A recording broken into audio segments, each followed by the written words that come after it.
Do you guys know what this is? Take photos with it. You explore the internet. You can even make calls. Ring, ring. Hello? Hello? Yeah, get on with it. You can also play games on this thing. The mobile market, a very robust and popular place. It created a divide, the casual market and the hardcore gamer. Up until 2 days ago, that is, when one of my all-time favorite video games got ported to iPhone on mobile devices. Yeah, I'm talking about SpongeBob SquarePants.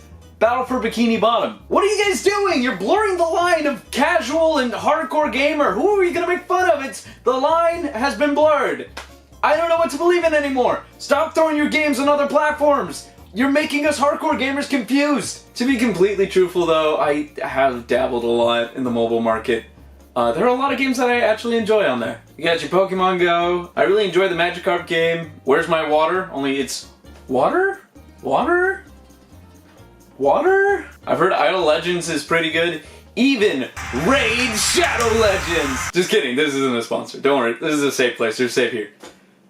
For now. And to be completely honest, I have invested a lot of time into the SpongeBob SquarePants mobile games. Like this one right here, which is a town simulator. I've invested a lot of time into this one. I even got a rare character, Gary the Snail here. He was a limited edition. There's the SpongeBob Krusty Krab simulator where you cook for customers. And then there's a SpongeBob Temple Run clone game that I have also put a lot of time into. I'm not proud of it. It's my only shame. That and all the restraining orders that I've acquired. I'm coming for you, Jonathan. You don't think I know where you live. But I do. So, yeah, without further ado, let's just kind of take a peek into the mysterious world of the Battle for Bikini Bottom mobile game. First thing that we get introduced to is the opening menu, and right away you can see that this game looks pretty decent for being on the phone. Yeah, pretty good. And it looks like we have all the same game modes here, except for multiplayer, which, I mean, are we really missing anything? But yeah, diving right in, we go straight to the first intro cutscene, and it is completely out of sync. Hey, what if we put the robots in here? Oh, how shellfish of you. If that's not a sign for things to come, I don't know what is. And while we're here, I'd like to point out that this is not a review for this game. This is a review of this game for the phone. How it works, how awkward it is, how awkward it isn't. Now, yeah, considering I still haven't done a review on this game, and I'd still like to do one later down the line, I'd like to just point out that this is just me talking about this version. But that being said, the controls feel pretty good? That is a hard good with a hard question mark, mostly just because I'm surprised they were able to port a 3D platformer game on iPhone. Like, really, who has heard of a famous 3D platformer game being on iPhone? Give me an example, like, legit, had in time? I don't know. I legit don't remember a 3D platformer ever being on an iPhone. But I can surprisingly say that this looks really good here on iPhone. Like, I don't know, I haven't compared the Switch and the iPhone, like, looks yet.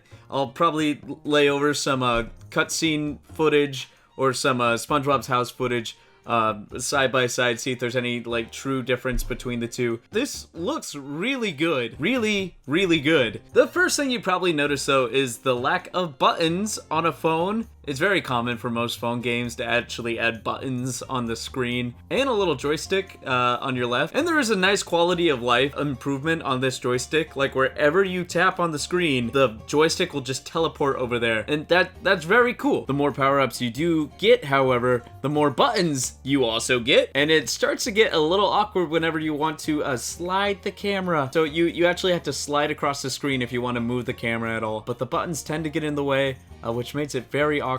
See, with the joystick, you could just kind of move the joystick and you can just stop moving it at any point you want. But with just touching the screen, you have to slide, slide, slide to move the camera. So I find myself stopping in a lot of positions just to regain my bearings. And also the camera is very sensitive, I think, to overcome this issue. But because of that, it can be very overwhelming to see the camera move so often. The joystick, there is no physical thing there. So to overcompensate for that, when you move your thumb up, it'll actually, even if your thumb flies off the joystick, you're still gonna move in that direction. However, when you try to move the other way, it will just kind of keep moving left if you don't recenter the joystick. In complicated ways, this makes the game very, very slippery. Like, you really need to lift your thumb up and then place it back down if you want to recenter. Otherwise, this game is going to be incredibly slippery, including on slide levels, or when you're actually on ice. So it's like double the slip.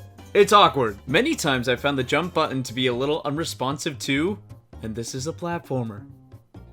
You don't want your jump button to be unresponsive when it's a platform. You don't want the jump button to be unresponsive when it's a platformer! In fact, a lot of these buttons I found very unresponsive. It's just the awkward part of playing with the screen because there's no input. There's no... I have a controller in my hand. I can feel the A button. I can feel myself pressing the A button.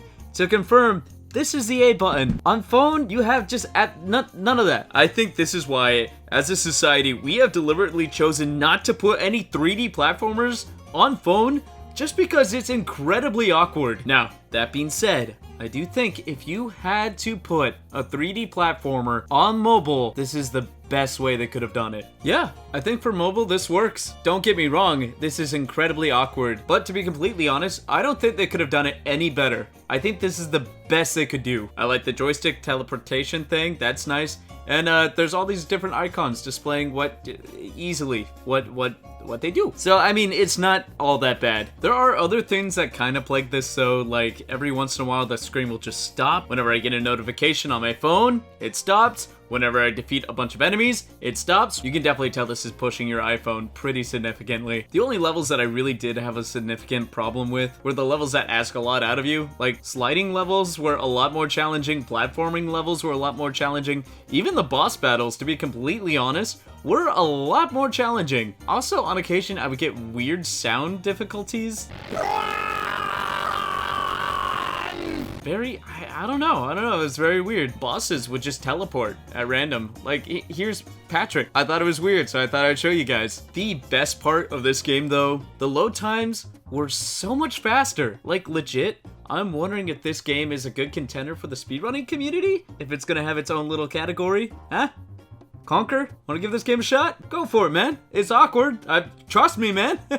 Yeah, this game is definitely awkward. It's a very awkward version of this game. That being said, it is the 6th version of this game. We had the Switch version, we had the PS4, we had the Xbox One, we had Steam, we had Stadia, and now we have it on mobile. It's really weird. That being said, this is also the cheapest option out there. So if you couldn't afford $30 and can afford $8, then try this game. It's still a version of one of my favorite games. It's an awkward version, but it's still a version of one of my favorite games. So yeah, it's awkward, but still, it's fun. It's harmless. Play it if you want. I don't know. Thank you guys so much for watching this episode. I will see you guys in another episode.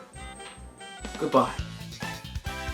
Hey guys, before we leave, I just wanted to thank everyone for subscribing. We just reached 300 subscribers, which is huge for me. Thank you guys so much. I had bought like a little HDMI to like iPhone adapter, so now we can look at even more phone games if we so choose. I prefer to look at the Switch or GameCube, but if you guys want a phone game, just let me know. I'll look into it.